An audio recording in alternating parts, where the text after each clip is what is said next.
We're uncovering new information tonight from the Bloomsday office following the resignation of race director Jon-Neill and 2 board members.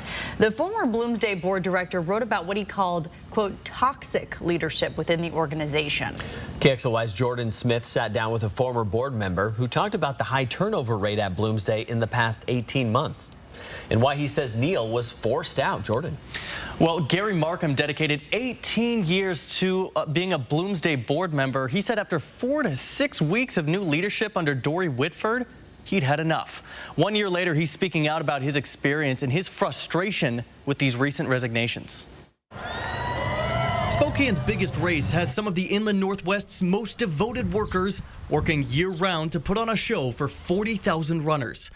But after a slew of recent resignations, it's worth asking, what's going on inside the Bloomsday office? I don't feel super good about Gary-Markham spoke about the final years of his 18-year experience as a board member. The last 2 years I'd been on the board before I left, our board meetings were toxic. He quickly butted heads when new leadership took over. I quit last year over Dori Whitford's leadership style. When we first nominated her as president, I made a comment to the whole board that I thought she was a divisive board member and I didn't think she'd be a good president. Roughly 6 weeks after Whitford took over, Markham stepped down.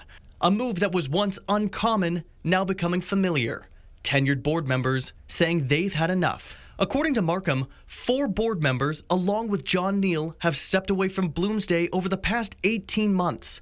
In Neill's personal resignation letter obtained by 4 News Now from a person close to the organization, Neill vented his frustration after years of dedication to the organization, saying, quote, "During those 3 economically prosperous years for Bloomsday, I have endured ongoing criticism, insult, and demeaning comments from select members of this board.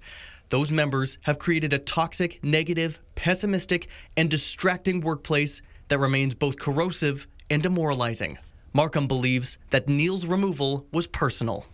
As soon as John came on as race director, she's been trying to sabotage him, and I think she finally got it done. So that's disappointing to me.